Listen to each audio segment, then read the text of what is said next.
Nah, dari sisi panel juga menjadi salah satu hal yang paling penting, teman-teman ya. Kenapa? Karena kalau kita ngomongin panel, nggak cuma buat gamer saja, teman-teman.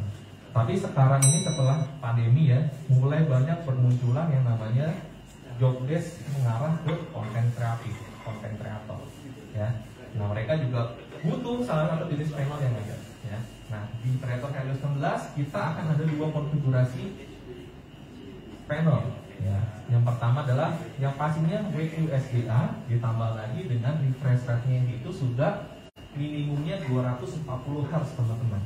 Ya, jadi kalau buat gamers enaknya punya refresh rate yang tinggi adalah kalau lagi main game shooter atau main game FPS, nah dia punya chance buat menang itu pasti akan lebih tinggi dibandingkan dengan lawan mainnya yang punya device dengan refresh rate-nya lebih rendah, gitu ya.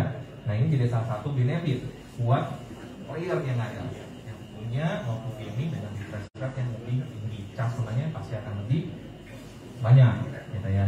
Nah, yang kedua adalah kalau kita ngomongin konten kreator, pasti tentunya adalah sertifikasi Pantone itu menjadi salah satu hal yang paling penting. Kenapa? Karena ketika mereka menggunakan notebook gamingnya, mereka butuh akurasi warna dan jumlah pewarnaan yang lebih banyak, ya. Nah, di mana di Helios 16 ini sudah dilengkapi dengan 100% DCI P3, teman-teman. Ya, di mana 40% itu lebih banyak pewarnaannya dibandingkan dengan 100% sRGB yang ada, gitu ya. Jadi Predator Helios 16 cocok buat gamers, cocok juga buat konten kreator, teman-teman ya. Nah, keyboard ini juga jadi salah satu kebutuhan ya. Kalau kita ngomongin gamers, mereka biasanya mau yang warna-warni, gitu ya.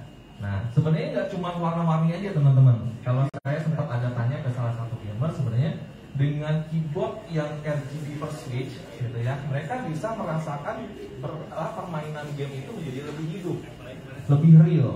Gitu. Kenapa? Karena mereka bisa ganti-ganti modes yang ada, gitu ya. Jadi kalau main game shooter atau FPS gitu ya, yang dimana kompetisinya tuh udah sangat udah sangat kompetitif banget gitu ya. Nah, dengan adanya pewarnaan atau enggak mode yang ada di RGB keyboardnya ini bisa mendukung dan membuat pengalaman bermain gamenya menjadi lebih hidup dan lebih tegang juga, teman-teman. Gitu ya. Nah, makanya ini menjadi salah satu fitur keunggulan dari RGB keyboard yang ada. Oke. Nah, ini juga jadi salah satu saya bisa bilang salah satu fitur tambahan ya. Jadi kalau teman-teman nanti bisa lihat di Predator Helios 16, dia punya desain dekonya ini bisa diganti-ganti, teman-teman. Ya, jadi sesuai kebutuhan itu dengan sangat gampang sekali ya. Jadi teman-teman nanti bisa lihat ya, dari sisi thermal dekonya itu bisa dipasang gitu ya. Jadi sesuai dengan identitas gamers yang ada lah. Ya. Oke, nah ini highlightnya teman-teman. Predator Helios 16 nantinya akan masuk dengan dua seri. Jadi Predator Helios 16 dan 18. Ya, bedanya cuma bikin scan doang. Dan ini adalah recapnya sebenarnya dari sisi yang tadi saya sebutkan di awal. Gitu ya. Oke, mungkin untuk Predator Helios 16 ada pertanyaan teman-teman sebelum saya masuk ke satu model yang lainnya. Oke, boleh, Mas. Yang model Helios ini nggak ada kayak GPU switch buat efisiensi baterai. Sorry, bisa.